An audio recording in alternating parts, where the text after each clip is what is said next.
de newsletters tanto a título personal como a título corporativo, que coincidirás, Ismael, que de pronto el newsletter es de los que más está funcionando en ambos sentidos, como una apuesta de emprendimiento personal de una marca periodística, como también a nivel medios de comunicación, con otro tipo de escala, con otro tipo de aproximación, pero por algo peculiar que tiene la historia de los medios de comunicación, algo tan básico e incluso tan viejo como un newsletter, hoy es una de las tendencias, podríamos decir, más prometedoras y más inteligentes por parte de los medios. Sí, muy buenas tardes en primer lugar. Gracias por la invitación a estar aquí hoy y un placer pues charlar con todos ustedes.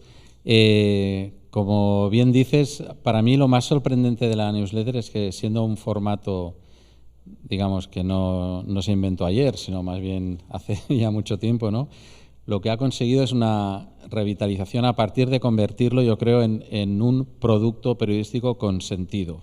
Producto periodístico o producto comunicativo, ¿no? Porque periodístico parecería que es solo válido para medios de comunicación o para profesionales del periodismo, y en realidad es un producto que es válido para muchas otras entidades. Pero a lo que nos ocupa hoy aquí es que se ha convertido en un producto con una serie de virtudes que encajan perfectamente, creo, con el momento que vive la industria, y que es un momento que necesita, y bueno, de esto hablaré un poquito más tarde, ¿no? Pero es un momento de la industria que necesita justamente la conexión con el público de una manera profunda, directa, y la newsletter tiene precisamente esa virtud, ¿no? De ser un producto que llega, es un email, ¿no? Y un email lo envía una persona y llega a una persona, ¿no? Y es una relación directa, no hay algoritmos entre medio, no hay intermediarios, no hay terceros que te afecten qué ves o qué no ves, como pasa en las redes, ¿no? Y eso es como una base, yo siempre cuento que es como partimos de ahí, y a partir de ahí ya vas construyendo el producto con las características básicas que pueda tener, que quizá podemos ir comentando un poquito cuáles son las esenciales, ¿no? Yo hace muchos años que publico Tendencias, ¿no? que la lancé en el 2017, justo al terminar el libro sobre el New York Times, y la he publicado desde entonces con algunas variaciones, pero en realidad es un producto con mucha continuidad y el mismo tipo de objetivo, digamos, ¿no? Y hace poquito pues lancé otra newsletter, que es Hoy en Internet, que quizá podemos hablar un poquito también, ¿no? Pero antes de hacer eso, yo siempre me acuerdo que hace muchos años, cuando trabajaba en La Vanguardia, publicaba una columna digital que enviábamos también por correo electrónico. No lo llamábamos newsletter, era una columna digital en la web que enviábamos por correo electrónico, pero que tenía miles y miles de personas apuntadas, ¿no? Era una newsletter en realidad, pero entonces no la identificábamos de una manera tan clara como ahora, ¿no? Pero bueno, hemos recorrido mucho. Yo creo que podemos hablar también de esas virtudes para los objetivos de negocio que tienen las newsletters. No sé, hay muchos temas. Sí, hay muchísimos temas. Yo te diría, para mí el newsletter es una especie de periódico mínimo viable. Es regresar a esa época en la que los medios planeábamos, en la que los medios decíamos, ok, ¿sobre qué quiero hablar? ¿Cómo voy a profundizar? ¿Cómo lo voy a acompañar? ¿Cómo lo voy a ilustrar? ¿Qué tipo de recursos le voy a dar a la gente para que entienda? Y en algún punto, lo decía ayer, los medios perdimos el sentido de la planeación para adoptar el modo de la reacción. Y ahí la verdad es que hemos estado pagando las consecuencias de no poder ser tan analíticos o tan quirúrgicos con lo que terminamos produciendo. Y como tú decías, Ismael, al final puede parecer una mentira, pero estoy convencido que una base de datos de 1000 personas fieles te puede aportar más inteligencia que un editor que de repente ve su Google Analytics y dice, tengo 5 millones de lectores, pero esos 5 millones de lectores le preguntas quién es y te dicen hombres y mujeres de 18 a 45 años. Pues claro, lo que te da el dashboard de Facebook. Ese nivel de precisión, en cambio, en el newsletter cambia mucho. Tú sabes si yo te leo, si no, tú sabes si el CEO de un medio te lee o no. Y esa inteligencia, bajo el modelo de negocios que prima en los medios y bajo la búsqueda de volumen, nos ha llevado hasta cierto punto a dejar de lado el análisis cualitativo de nuestra audiencia y de repente a pensar que todos tenemos la misma audiencia, porque Esa segmentación que dije de hombres y mujeres de 18 a 40 años, 70% hombres, 30% mujeres o al revés, pues claramente no puede competir con la inteligencia y la capacidad de segmentación de Google, de Meta, de las grandes plataformas. No, y una cosa que has comentado, ¿no? del producto o periódico mínimo viable, ¿no? Yo creo que eso es una gran manera de describir este producto, ¿no? Y de hecho es yo creo la razón de ser por la que vale la pena crear newsletters si no las tenéis todavía en los medios, o mejorar las que tengáis aplicando pues algunas de las cosas que hemos ido aprendiendo estos años pues que funcionan, ¿no? Porque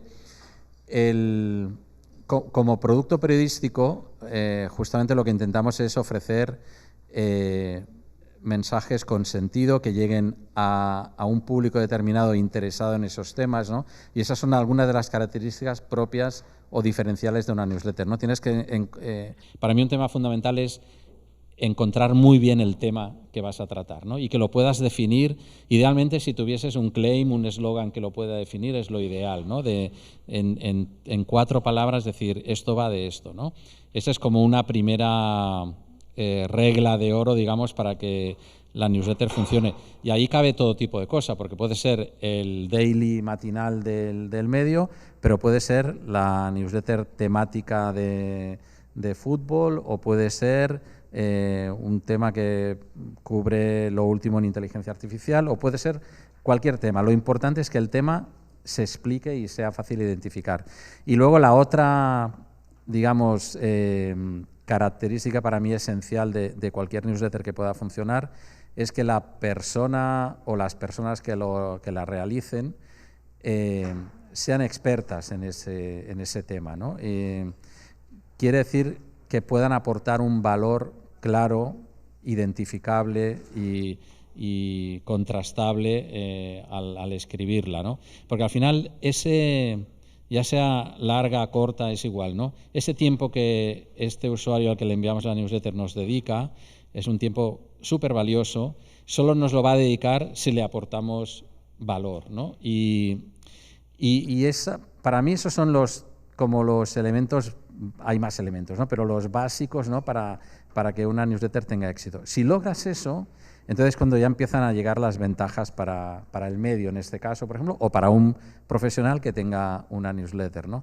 Ventajas del tipo, bueno, pues esa persona está esperando que yo le envíe ese material. No tiene que andar esa persona a buscarte, sino que tú llegas a su buzón de correo, ¿no?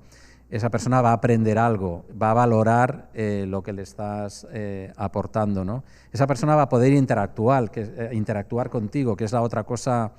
Por ejemplo, es mucho más fácil la interacción con el público a través de una newsletter que a través de una noticia, ¿no? Es mucho más fácil, es mucho más es como una conversación mucho más real, ¿no? Porque tú te estás dirigiendo a una persona con nombre y apellidos que te ha escrito a ti, ¿no? Y le puedes contestar, le puedes comentar, oye, esto me ha interesado, esto no, estoy de acuerdo, no estoy de acuerdo, ¿no? Y eso justamente volvemos a qué debemos intentar los medios ofrecer hoy en día, es esa conexión con la gente, y por eso este formato es tan... Yo, de hecho, estoy enamorado del formato de la newsletter, sinceramente. O sea, hace años a mí me gusta contar, y lo digo de corazón, disfruto mucho haciendo la newsletter. O sea, y con todo lo que supone, ¿no? Porque ya no es solo el esfuerzo, digamos, de recopilar la información, de analizarla, de pensar o de crear contenido específico, ¿no? Sino después también ver el efecto que eso tiene pues a la gente con la que te estás relacionando, lo que le aporta, lo que extrae de ahí. Bueno, la verdad que estoy encantado. Hablando de conexión, aquellos que están viendo el celular pueden levantar la mano para comentarios, no es personal con mi amigo de República Dominicana en general, pueden levantar la mano en cualquier momento por si tuvieran comentarios respecto al newsletter, que yo coincido totalmente. A ver, ¿a mí qué me pasa con el newsletter? Muchas veces me preguntan, ¿cuánto de lo que ganas lo monetizas a través del newsletter? Y les diría, es variable, pero en realidad el newsletter no es ni remotamente mi fuente principal de ingresos. Sin embargo, diría que a la vez todo pasa por el newsletter. ¿Por qué? porque coincidirás en que es como el beneficio de escribir a diario. Y el beneficio de escribir a diario sobre nuestra industria es que convertimos la información que está allá afuera en conocimiento. Y ese conocimiento tarde o temprano te sirve para conectar puntos, para poder estar en las necesidades de algún cliente, para poder entender audiencias diversas. O sea, ese proceso, si yo no lo tuviera, no tendría el bagaje intelectual, si se le quiere llamar así, porque es como ir al gimnasio. Y para mí se ha convertido en una adicción también escribir a diario, en ese sentido de decir, mira, sí me importa que me lean, sí me importa que monetice, sí me importa que pueda ir creciendo, pero sobre todo me importa lo que me deja como beneficio para conversaciones, en términos de conocimiento, en términos de actualización. Y lo que es muy atractivo también pasa con el podcast. A la gente le gusta terminar recibiendo resúmenes, síntesis de las cosas y después ellos buscar su profundidad, que ese, estarás de acuerdo, es también uno de los grandes usos del newsletter, hacer el, si lo quieres llamar así, trabajo duro o trabajo sucio de estar buscando por muchos lugares para que la gente encuentre dónde es de donde puede sacar la información que necesita. No, sin duda esa tarea de curación, ¿no? de estar atento a lo que importa y hacer ese filtro, que, bueno, en nuestro caso los dos tenemos una newsletter, digamos, que se dedica al mismo tema, podríamos decir, ¿no? Pero sería aplicable a cualquier tema, o sea, del que la newsletter trate, ¿no? Y respecto a lo que comentabas al inicio, ¿no? del modelo de negocio asociado a la newsletter, que lo podemos luego extrapolar también a cómo un medio la puede explotar, ¿no? En el caso de profesionales, para mí me sucede exactamente lo mismo, ¿no? O sea, yo tengo pues ingresos por patrocinio o ingresos por suscripción de pago. Hay una edición gratuita y una edición de pago. Pero para mí eso es clave, es importante, pero no es lo esencial. Lo esencial es el ecosistema que la newsletter te permite crear y que luego hace pues que des clases en la universidad o participes en eventos como este, o escribas un libro, o escribas un informe, o te encarguen un artículo, o lo que sea, ¿no? Y se alimenta, ese ecosistema se alimenta de ese trabajo efectivamente diario, ¿no? Y en el caso de los medios, porque a veces también nos preguntan, ¿no? ¿Cómo puedo sacar partido desde el punto de vista económico a una newsletter, ¿no? Aunque no es el único objetivo o no necesariamente el principal, pero hay maneras de hacerlo, evidentemente, ya sea patrocinios o ya sea ligándolo, por ejemplo, a la suscripción del medio. Hay newsletters, pues no sé, El País o el New York Times, pues tienen newsletters que son solo para los que son suscriptores de pago del medio. Hay otras que no, que son gratuitas para todos. Esa es una vía, ¿no? Pero luego hay vías indirectas también para un medio muy interesante. Por ejemplo, si un medio está pensando en lanzar un vertical de cualquier tema, pero no sabe aún si dedicar muchos recursos a ese tema. Bueno, una manera perfecta, volviendo al producto mínimo viable, de hacerlo es, bueno, lanzo una newsletter, veo qué capacidad de atención soy capaz de generar, cuánta gente atraemos con este producto, y a partir de ahí, además de saber cuánta gente interesada puede haber, es que ya tienes el contacto de la gente interesada, con lo cual crecer a partir de ahí es mucho más sencillo, ¿no? Bueno, son maneras realmente posibles, ¿no? de explotar. Y claro, estamos hablando de aquí el esfuerzo de hacer una newsletter es básicamente un esfuerzo humano, ¿vale? O sea, no hay una tecnología complicadísima detrás, ¿no? Evidentemente hay que utilizar alguna plataforma, pero eso no es nunca el problema. Y por eso para mí la clave es decir, bueno, ¿quién la puede hacer? ¿Sobre qué tema? Y luego dedicarle el tiempo necesario para hacerla bien, ¿no? También a veces, antes decía lo de ser experto, ¿no? Pero yo creo también hacer una newsletter es una manera de convertirte en experto, aunque quizá el primer día no lo eres tanto, pero si tú estás haciendo un año entero una newsletter semanal bien hecha de cualquier tema, te aseguro que al año eres un gran experto en ese ámbito, ¿no? Que ahí es importante porque sé que acá hay algunos estudiantes. Muchas veces se piensa que el newsletter es cuando ya tienes un nivel de expertise avanzado? La respuesta es no. Y a nivel periodismo está el caso de Mar Manrique, esta española de generación Z, que con un estilo mucho más de cotilleo, pero a final de cuentas profesional, más vinculada a las emociones de los periodistas que, digamos, al análisis de la data, también se ha hecho de una base de usuarios muy significativa. Y yo por eso muchas veces digo, aunque aquí quizás sea un tanto impopular eso, que la crisis de los medios no necesariamente es la de los periodistas. O sea, hoy un periodista independiente puede empezar a construirse un método de vida que no pasa por las organizaciones. Y al comienzo de su carrera, si empieza a hacer lo correcto, puede también percibir más ingresos que los que haría si siguiera una estructura tradicional en medios de comunicación, a veces con un canal de YouTube, a veces con TikTok, en algunos casos atípicos como newsletter.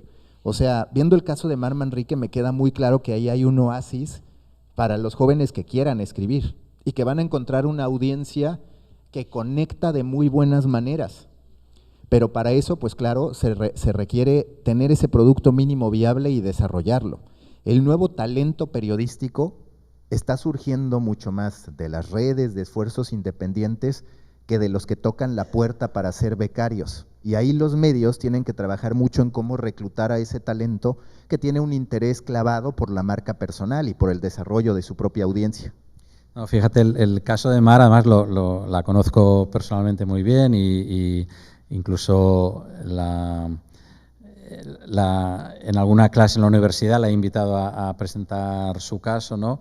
Y ella cuenta que precisamente el hecho de hacer la newsletter le ha abierto un montón de puertas, ¿no? Que pues luego la invitaron a escribir pues en El País, Es Moda, está trabajando en la consultora Prodigioso Volcán, también a raíz básicamente de conocerla por eso, ¿no? O sea que como para profesionales jóvenes o estudiantes a punto de empezar el camino profesional, pues es un gran modo, digamos, de demostrar las posibilidades, ¿no? Yo no sé si hay, es que esta luz no me deja ver muy bien. Si hay alguna pregunta, adelante, ¿eh?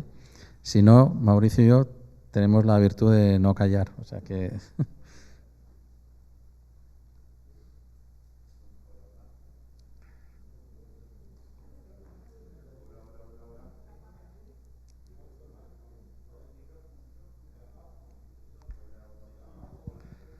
Si no grita, no pasa nada.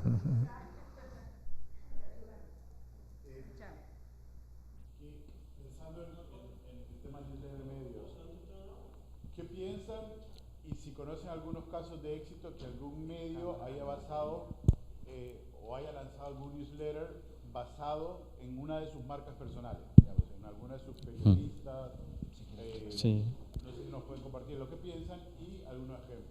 Sí, me viene a la memoria ahora mismo un ejemplo que me parece magnífico, que es la newsletter de Kiko Llaneras en El País. Kiko Llaneras es un doctor ingeniero y periodista además, especialista en datos y en visualización y en análisis de datos. Lanzó una newsletter que se llama la newsletter de Kiko Llaneras, que fue un éxito inmediato, que ganó el premio Vicente Verdú de Innovación Periodística en España y que empezó siendo un producto gratuito y ahora forma parte de la oferta de newsletters que El País tiene. El País tiene como 40 newsletters más o menos y tiene unas cuantas que son solo para suscriptores. La de Kiko es una de ellas. Si alguien tiene interés, sé que se puede leer durante un mes de manera gratuita, ¿no? Ese sería para mí un caso perfecto de esto que preguntabas, ¿no? Y además de una audiencia que le gusta el tipo de periodismo y de producto periodístico que crea Kiko Llaneras, ¿no? Hace análisis a partir de datos de cualquier tema. Empezó mucho con tema electoral, con análisis de encuestas y de resultados electorales, pero ahora te puede hablar de cualquier tema con datos, ¿no? O hace poquito, por ejemplo, también él coordinó pues las predicciones también estadísticas de quién iba a ganar la Eurocopa o quién iba a ganar la Copa América, ¿no? Bueno, que son temas como muy jugosos periodísticamente y que atraen mucho, ¿no? Me parece un caso que justamente encaja con lo que preguntabas. Y muy importante también el tema de colectivo más marca personal, que Axios es un caso extraordinario. Axios crea un modelo, porque ¿qué es lo complejo para los medios? Que si tú empiezas a apostar por el newsletter de marca personal, de pronto te encuentras con que esa marca personal, si se te va el valor agregado que tenías ahí. Entonces, lo que hizo Axios fue muy interesante porque ellos crearon una metodología, la Smart Brevity, que a partir de eso sus distintos autores empiezan a escribir bajo el mismo esquema sus newsletters. Todos construyen su marca personal y su reputación en distintos nichos, pero si se va uno, queda muy claro que la metodología para lograrlo es en realidad de Axios. Y ese Smart Brevity se convirtió tanto en una herramienta de comunicación corporativa como también en un ecosistema que tiene productos locales, productos de nicho, productos generalistas, y eso es muy inteligente porque si tú atrapas a empresarios de Denver y luego cubres un nicho específico, puede llegar una campaña de Denver en torno a ese nicho específico que tú puedas activar por distintas vías. El otro caso que yo hablaría es POC, que claramente es vinculado a marca personal, ayer se los expliqué, vale mucho la pena. Y una hipótesis que yo tengo también es que, y no sé qué pienses al respecto, luego te lo quería preguntar, es que los columnistas también pueden fácilmente evolucionar hacia newsletters. O sea, en el Universal de México, por ejemplo, siempre lo más visto son los columnistas, e históricamente el columnista suele ser de lo que más genera.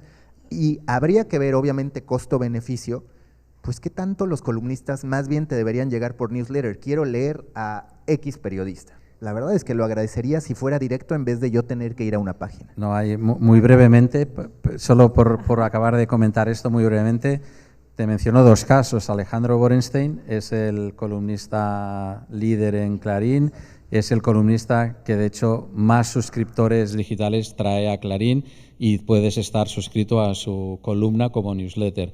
O en La Vanguardia, por ejemplo, hay un periodista muy conocido, analista político, que es Enric Juliana, que es un veterano periodista que se ha prestado a hacer y tiene una newsletter interesantísima donde cuenta pues todo lo que pasa en el mundo político, ¿no?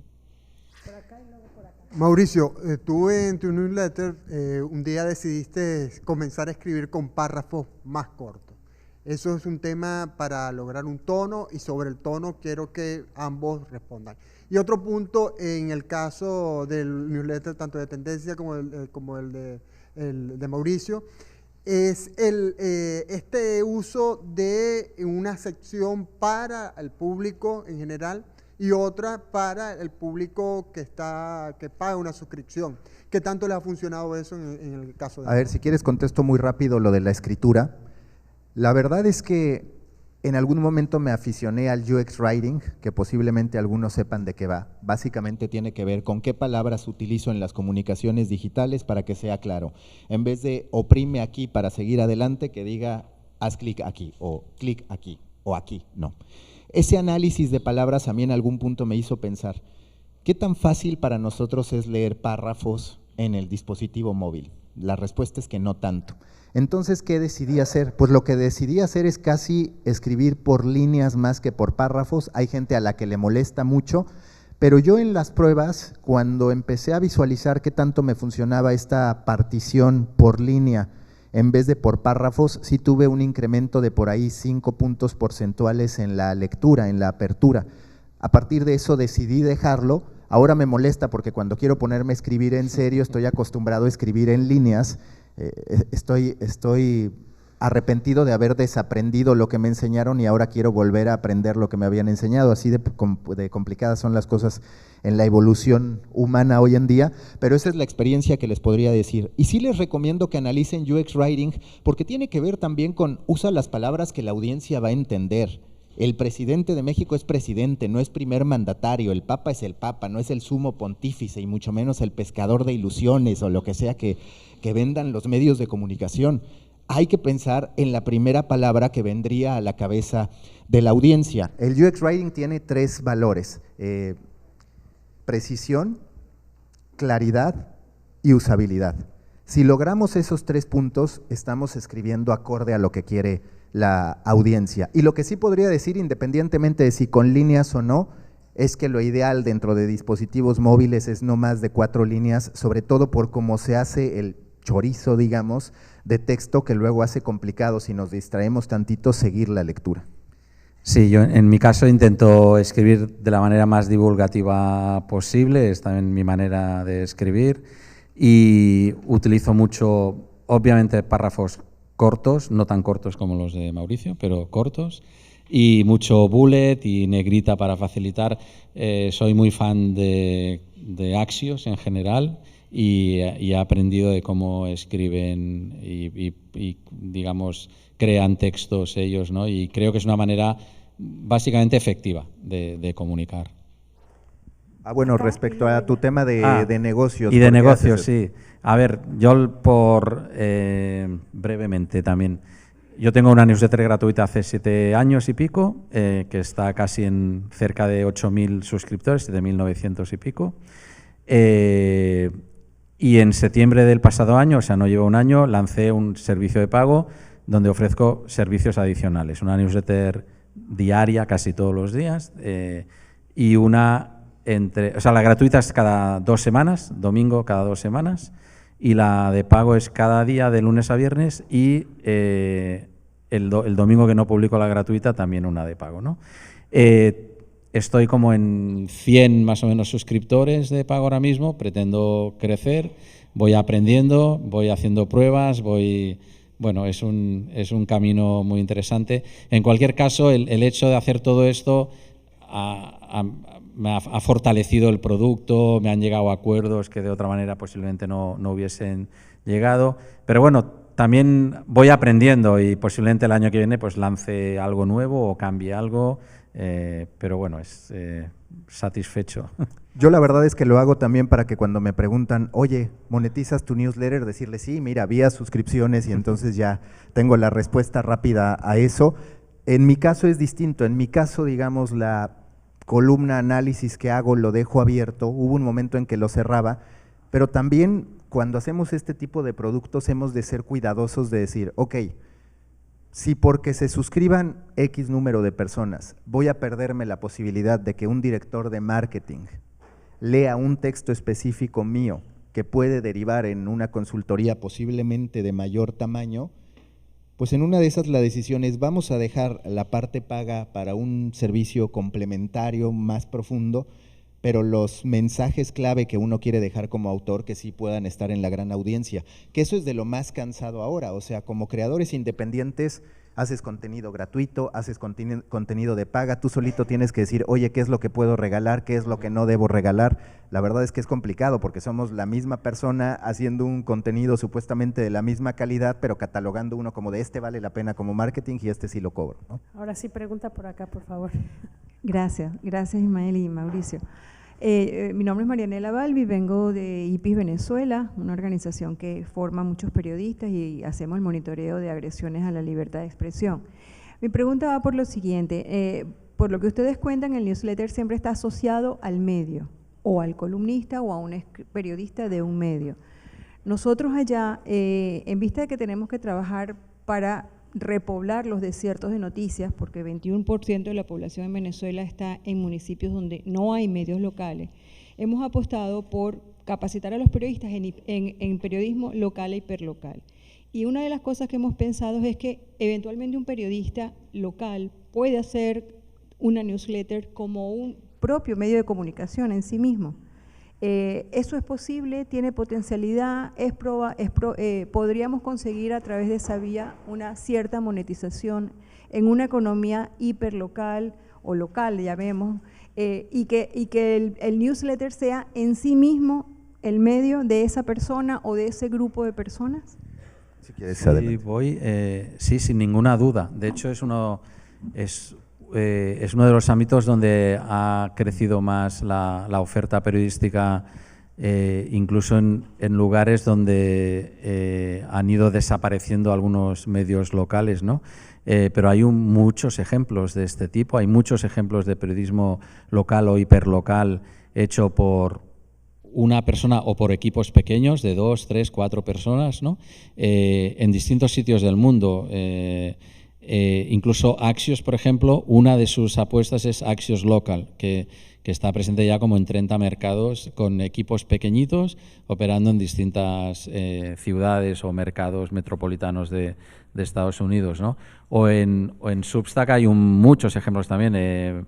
Manchester Mill, por ejemplo, es un ejemplo de medio local británico que nació en la ciudad de Manchester y ahora ya está presente en 4 ciudades, creo, con un modelo de periodismo local o hiperlocal.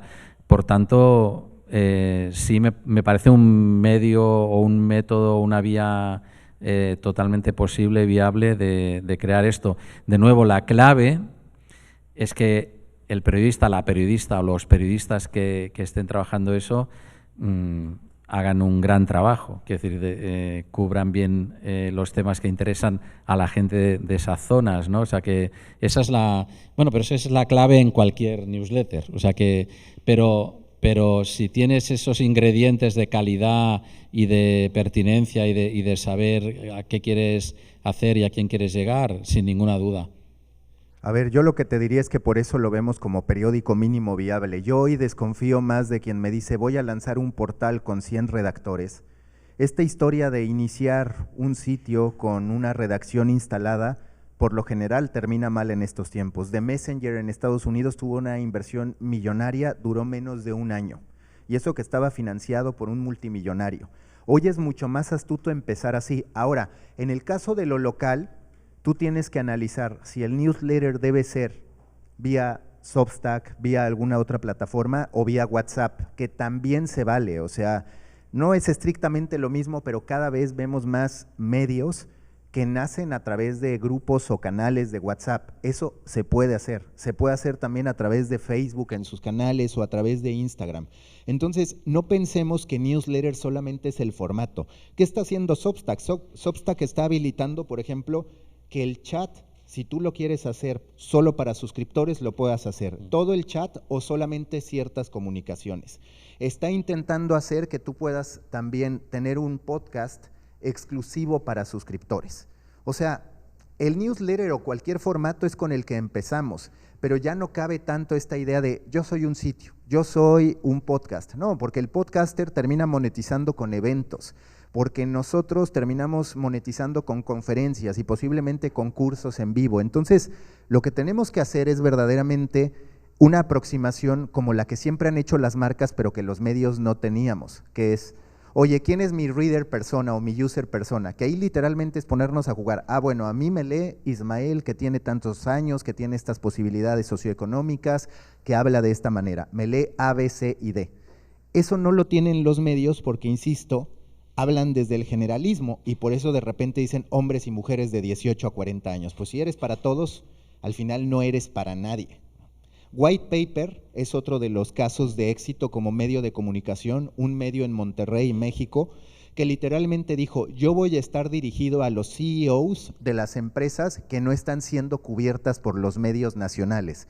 En vez de hablar de Carlos Slim, se pusieron a hablar de empresas como Su Carne de Sinaloa o de Sonora, como distintas empresas grandes, pero que no estaban bajo el radar de los medios de comunicación. ¿Y qué es lo que vende?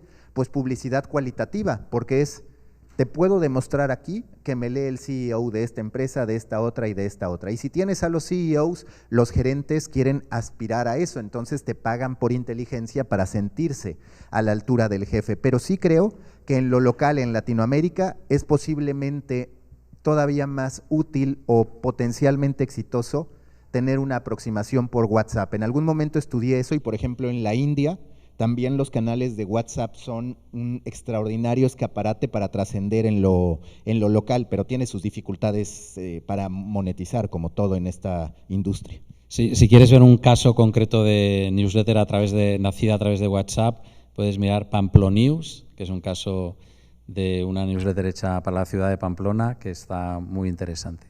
Y él mismo vende chistorra, entonces es un caso de emprendimiento periodístico, como todos los periodistas que estamos, ¿de qué nos ponemos a vender? Pues él se puso a vender chistorra y le fue bien también con eso. Arturo.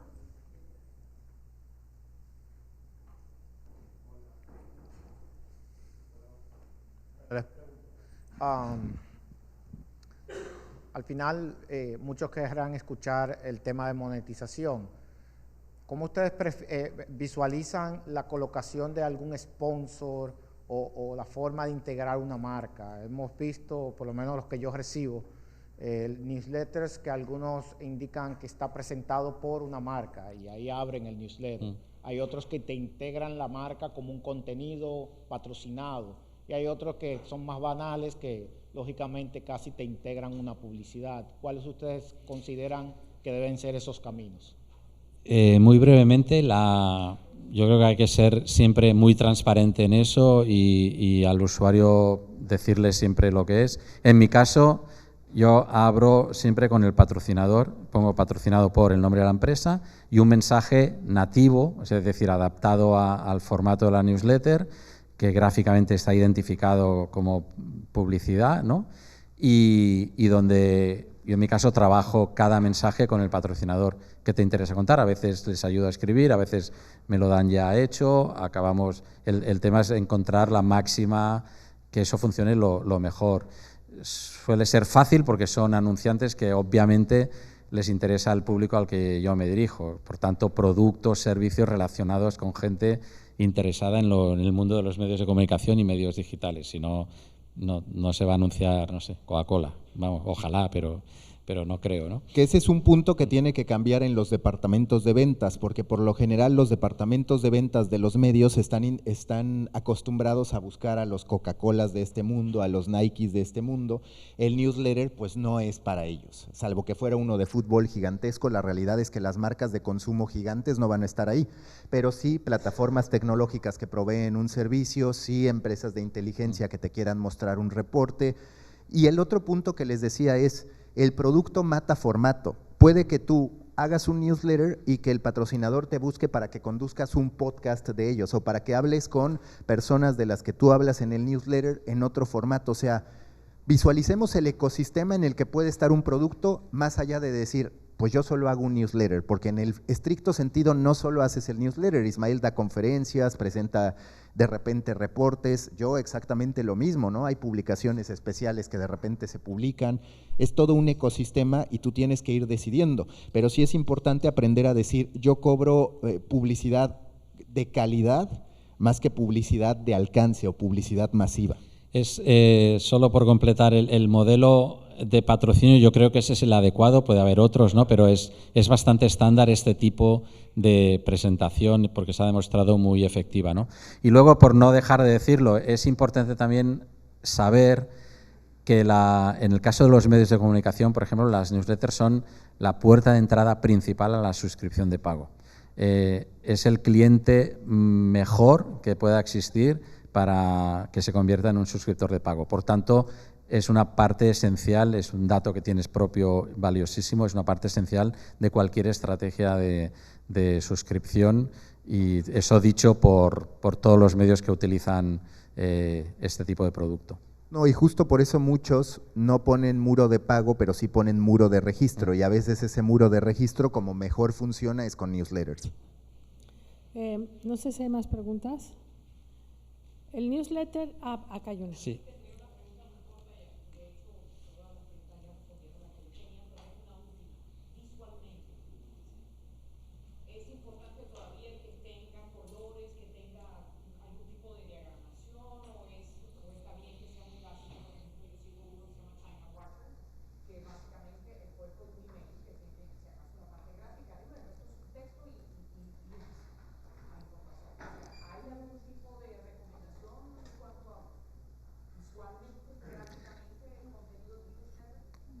Para mí la recomendación fundamentalísima es que se lea súper fácil y que sea muy fácil de consumir, y sobre todo probándolo en el dispositivo móvil, que es donde la mayor parte de gente lo va a leer. Eso es lo fundamental.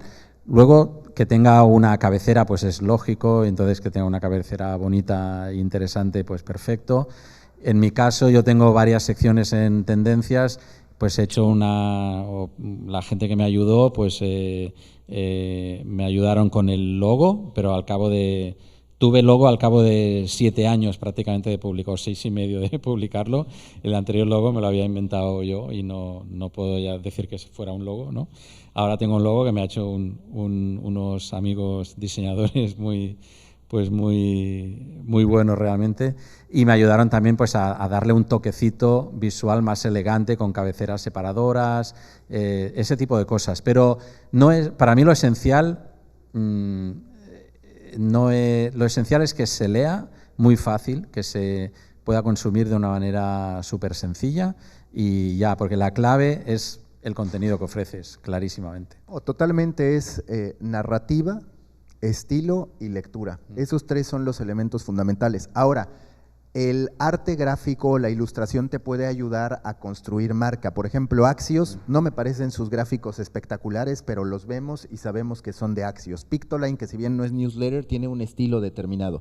Eso también se vale. Yo, por ejemplo, muchas veces vivía frustrado con, ahora tengo que buscar una imagen de la redacción de tal medio de Ecuador. Entras a Google y no había ni una buena imagen de la redacción de Ecuador, y luego al día siguiente todas las redacciones se parecen. Entonces yo decía, no, ¿cómo hago algo? Está la posibilidad de pagarle a un diseñador para que me haga la ilustración o ponerme a entrenar a ChatGPT para que me ayude a hacer ilustraciones de cada envío. Opté por la segunda y ya llevo por ahí cerca de 3 meses en el que a diario la imagen me la hace la inteligencia artificial con mi paleta de colores, con el estilo que yo le pedí. Unas salen mejor que otras, pero la verdad es que tú entras y me gusta mucho más cómo se ve con mi imagen generada con inteligencia artificial después de educarlo por varias horas, que teniendo que buscar en Google a ver qué hay de todos los medios, que para colmo no solemos ocuparnos mucho de que nos tomen fotos épicas. Aquí mismo no vamos a tener una imagen como para salir a decir, miren mi foto en Instagram, ¿no? Entonces, la verdad, la inteligencia artificial es buena alternativa. No sé si hay alguna otra pregunta, y si no, vamos cerrando por lo visto. Creo que ya. Bueno. Pues muchísimas gracias. ¿Con qué concluimos? No, yo concluiría con un mensaje de, si no tenéis newsletter en los medios, por favor, es como el encargo obligado de esta conferencia. La verdad, o sea, yo no conozco muy pocos productos editoriales que aporten el valor que aportan las newsletters, sinceramente. Y si tenéis newsletters ya en marcha, repasar o repensar si se están haciendo pues un poco según las características que hemos comentado, porque siempre se puede mejorar, ¿no? Entonces, creo que la relación esfuerzo-beneficio que implica hacer una newsletter es de las mejores que existen en nuestro sector. E insistir en que ese contenido te sirve mucho. Si tú haces un newsletter, puedes tener los datos para llevarlo a un video en TikTok, para llevarlo a una plática en YouTube o en un podcast. Eso también es fundamental. El texto como pilar, y a partir de eso, pues tú lo puedes transformar en los formatos que quieras y va a tener utilidad. Bueno, pues ya está, Marta. Muchas gracias. Muchísimas gracias.